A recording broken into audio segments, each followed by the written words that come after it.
Los Angeles. This episode is sponsored by Dermaface MD Skincare Hyaluronic. So this is 1000x hyaluronic acid serum. It attracts 1,000 times its weight in water. We also have the limited edition. We are going to talk about on this show all things reality TV pertaining to the shows that I did, behind the scenes gossip, maybe a little bit of what I'm about to do within reason. Also going to do a section called Botox, which will be just answering people's questions on Botox, things that are fucked up. Like I had filler during the week, and I don't know if you can see, but I have a bruise. These things happen, bruises and swelling, but we talk about all things Botox and skincare in a Botox section. And then at the end, I'm going to read an excerpt out of my book, which is called Diary of a Botox Bitch. But mostly we're just going to spill the tea on reality TV. You know, I was the villain. So look, okay, so they call me Dr. Botox. I had the biggest Botox clinic in Ireland, and by the time I was 30, I was clinical director in Harley Street in London. And I did a show called, well, they called it The Real Housewives of Ireland. The Real Housewives of Ireland is a lot like The Real Housewives of Beverly Hills, but less money, like a lot less money. I also did a show in England called Celebrity Big Brother UK, and Big Brother UK is a lot like, well, it's a lot like Big Brother, but a lot less celebrity. Very quickly, the British tabloids dubbed me Dr. Botox, sometimes just the bitch of Botox, sometimes Botox bitch. Also available merch. My pronouns are Botox bitch. I'm available on the website, along with my book, which is coming out next year. And of this episode, I'm going to read some excerpts from the book. Just reality TV gossip, because that's what I do. It's so funny. For a long time, I was kind of embarrassed that I did so many reality TV shows, and I felt like people should tell me not to do it. And then when I came to America, everything is celebrated. I also do a lot of stand-up comedy. During the week, I was down at the Comedy Store in La Jolla. I spill the tea on all things reality TV, all things Botox and the crazy Botox patients and the crazy storylines and the reality TV shows that I did. I will be at the Comedy Store up on Sunset twice in the next month, and I'll be in the Ice House in Pasadena as well. So all the details are on the usual spots, the website, TikTok. Today, I just wanted to start with the big thing at the moment is The Real Housewives of Beverly Hills has dropped. The main storyline is obviously Maurizio and Kyle, and I know everyone is really sad thinking, oh my god, they're the golden couple. They still are in my mind. You know, you see them walking around, not so much recently. Oh god, that's going to make the situation worse. Basically, obviously Maurizio is a realtor. His offices are 2 blocks from my office. I know a lot of people in the area, and also just from speaking to my neighbours and stuff, the general consensus is that Maurizio is a real family man. He's not a player. He doesn't go around flirting. So I don't really like the insinuation. As for Kyle as well and her friendship with Morgan, I think it's just a friendship. Look, if you deal with paparazzi and tabloids, they can make any story. Even when I did Big Brother, they can just take the edits of anything and create anything they want. So do I think it's a little bit awkward that Maurizio is now currently on Dancing with the Stars with a younger dance partner? Yes. Was he recently photographed with a dance partner out with his parents? Yes. But that's what happens. Do you know, it's so funny. Even when I come off stage, you know, I don't want to go be on my own. You know, if you do live TV, if you do stand-up comedy, whatever you do, you can see why the rappers and people roll with a big entourage, because once you do stuff like that, you don't want to be like suddenly, oh right, I'm going to go home and watch TV. You want to be out or doing something, and you know, you just chill down from whatever the performance is, be it, you know, he was Dancing with the Stars on a Tuesday night, and then I think he grabbed something to eat with his dance partner, or maybe it was after rehearsals, his parents swung by. Like, it's not that big a deal, but obviously they were photographed. It doesn't look good. It's hurt Kyle. Kyle was on with Andy Cole earlier on the week speaking about this, and her feelings are hurt. So I mean, I totally get it, but just the word in the street. Oh my goodness, by the way, I'm just looking at this. I had filler during the week on my lips, and I have a bit of a bruise here, which is obviously completely common. Risk side effect is bruising and swelling, so who cares, whatever. In fact, I should probably put on concealer. But yeah, back to Maurizio. It's awkward that he's going through, you know, I think for Dancing with the Stars, there's a history of, especially on the British one, of couples breaking up. Is it the best time to do Dancing with the Stars with a younger, pretty blonde dance partner? Probably not. He did a piece to camera where he was speaking about himself and Kyle not throwing in the towel, but at the same time it was on the set of Dancing with the Stars. He had his arm resting on the hip of his younger, hotter blonde, not hotter actually because Kyle's beautiful, but you know, younger, hot blonde dance partner.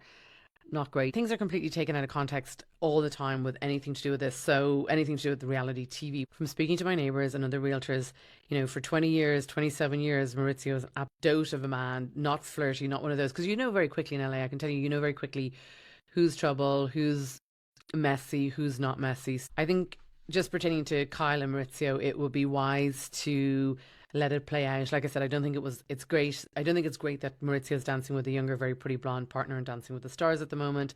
You know, every Tuesday night at 8 o'clock, you know, you turn on the TV here in Los Angeles, and obviously they're dancing away. And he even did a piece to camera, like I said, where he had his hand on her waist and was explaining that him and Kyle are still not throwing the towel. It was just awkward. It was really awkward. And if I was Kyle, you'd want to be in a pretty strong marriage, be comfortable enough with all of that going on. But, you know, he's still, I think it's 3 or 4 weeks in, and he's still dancing. You see Maurizio walking down Cannon, walking down Beverly, walking down Rodeo Drive. he's a very good looking man.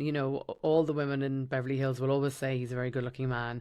No one's questioning that. Very well known for being very respectful, very family man. No one says, oh, he was, sometimes when a story like this breaks, people are like, well, wait till I tell you the time that, he was chatting to me or this and that. The general vibe and the word on the street is like, he's a realtor, he's very respectful, he never hits on anybody, he's not a flirty sort of a guy. So, I don't know. And then Kyle is just friends with Morgan, as from what I can tell. I know they've been edited in certain ways, but that's what happens. I did Big Brother in the UK and I was edited. It was so stupid the way it's like you can literally take any footage and create anything. So that's kind of interesting. The one other thing in terms of reality TV as well, there's always headlines and there's always story behind the headlines. So any of the headlines around me, well, not all of them, but like a lot of them. If anyone wants to post and ask me what's going on, I'm happy to explain it.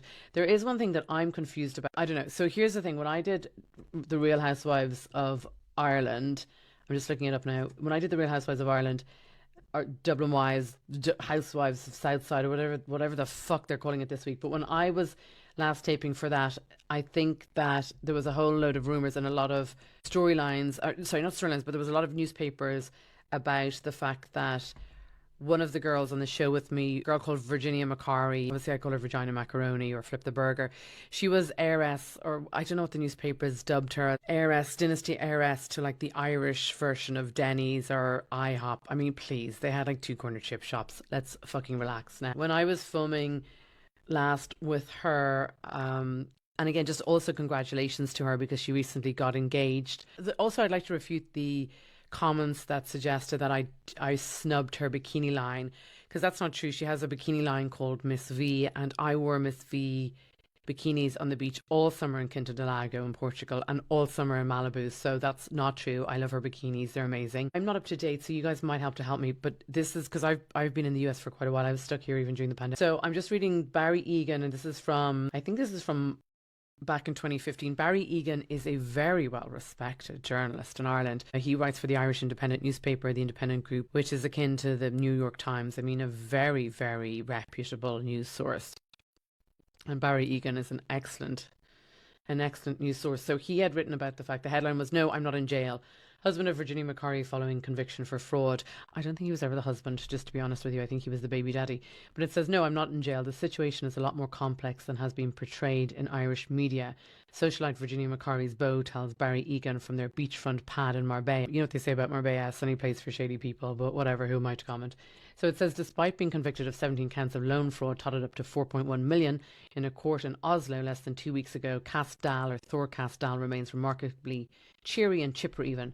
"I'm certainly not in jail," as reported, Cast told me yesterday on the phone from his home in Marbella, where he is staying with his Cork-based fiancée Virginia McCarry. Like I said, I call her Flip the Burger or Vagina Macaroni. I won't say where they live, but anyway, guys, I need to get up to date. Sorry, I should have done better research because I think I'm just confused. She's now engaged to another guy who is actually from a really good family, so that's great. And yes, I am delighted for her, and I did send her a very large bouquet of flowers. So I don't appreciate people saying I don't support her bikini line, because like I said, all summer I wore Miss V bikinis in Quinta do Lago. As soon as I got off the golf course, I was straight into a Miss V bikini. So I did send her flowers to congratulate her on her engagement. Do I know for sure it got to her? No, because my understanding is they've had to relocate numerous times over the last number of years. So did I send it to her last known address? Yeah, I did. So I sent her flowers. I'm just looking, this is from 2015. Wait, before I actually say any more on this whole thing, I should probably get a little bit more up to date on things, because I'm actually confused myself now what's going on. Maybe that is for episode 2. That is the roundup on all things reality TV. If anyone watches Vanderpump, one of the girls, she's amazing. She's an amazing comedian. So in all other things, the Vanderpump, funnily enough, Vanderpump Rules is back filming, and I think that drops pretty soon. The Vanderpump sewer car is parked in West Hollywood, the pink sewer car, and one of the cast members of Vanderpump Rules actually ends up doing a lot of shows that I've been on. So we've both done shows in the Belly Room at the Comedy Store together. And actually, I saw her last night on stage at the Comedy Store in the original room. Some of the gossip from Vanderpump Rules when it comes out from behind the scenes. But I think there's also an awful lot of gossip from behind the scenes. And, you know, it's so funny when you're actually living in the moment. It seems like it's so crazy that they come up with all these headlines. But when you see the way it's edited and put together, you can well believe it. It's not beyond the realms of possibility. Botox, which is all things Botox and filler and skincare. And I wanted to just talk about this product here, which is Dermaface MD Advanced 1000X Hyaluronic